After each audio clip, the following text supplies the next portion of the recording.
ምንኛ ያምራል ምንኛ ያምራል ምንኛ ያምራል። ውይ ውይ ውይ ውይ ውይ ውይ ጨዋታው እዚያ በቃ ታልባ ሲንጫጫ በአንድ መቆጫ የተባለው ጨዋታ እዚያ በቃ።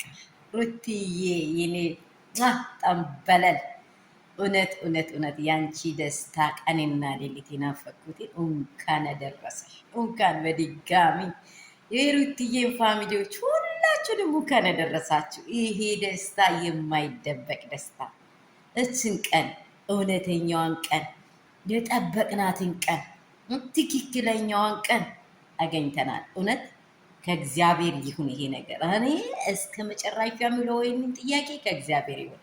የምር ነው የምላችሁ፣ የምር የናፍቃቸውን ደስታ ያስቃቸውን ደስታ እስከ መጨረሻ ሊኖሩበት ያለውን ደስታ የከለከላቸው ነገር እውነት ስለተደበቀ በጣም ነው ደስ ያለኝ። በእውነት እውነት እኛ ሰዎች የምናደርጋቸው ነገሮች ምን ምን እንዳሉ ታውቃላችሁ?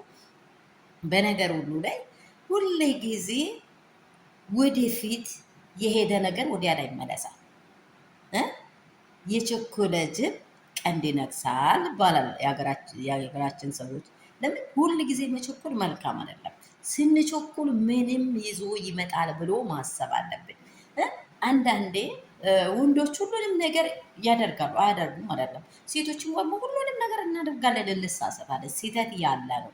ስህተቱን ግን ግቡ ላይ ሳልሄድ ይሄን ነገር ለምን አልመለስም፣ ይሄ ምንድን ነው በሰው ህይወት ላይ ገብቼ እንደዚህ የሚያደርገው ብሎ ማዘን ማሰብ ግን ከሰው ከተሰወረ ጥሩ አይደለም።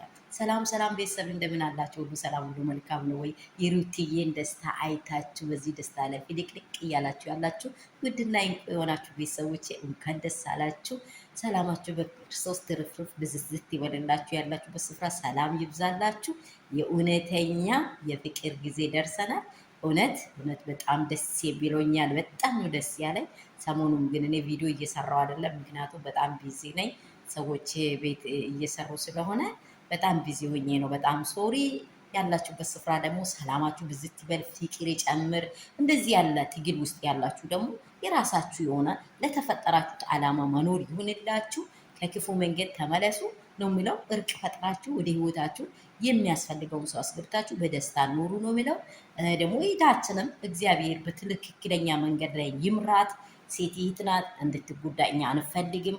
ሄርሜላ ማለት አንድ አካል አንድ ስጋ ናት፣ ግን እንድትጎዳ አንፈልግም። ለምን ከሩታ መማር አለብን። ሩታ እኮ ይቅርታ ጠይቃታለች፣ ምንም ስትበድላት፣ ምንም ስታሳዝናት። እንደዚህ ያለ ነገር ከኛ ህይወት ይፍለቅ። ትምህርት ነው። ሩታ እውነት ትክክለኛ የእግዚአብሔርን ስራ እየሰራች እንደመጣች ሁሉ ማወቅ አለባችሁ። ላለው ሰላማችሁ ትርፍ ይበልልኝ። ለሁሉም አጀንዳው የአማራውን ላይክ እና ሼር እንዳይረሳ። ያለውን ሀሳብ ደግሞ በኮሜንት ማስቀመጡን እንዳትረሱልኝ። እወዳችኋለሁ። ሰብስክራይብ አድርጉ። አዲሶች ደግሞ የመጀመሪያው ደግሞ የነበራችሁ ሼር ላይክ አድርጉ። እወዳችኋለሁ። ያላችሁበት ስፍራ ሰላም ብዝት ይበልላችሁ። የደስታችሁ ቀን ነው ዛሬ።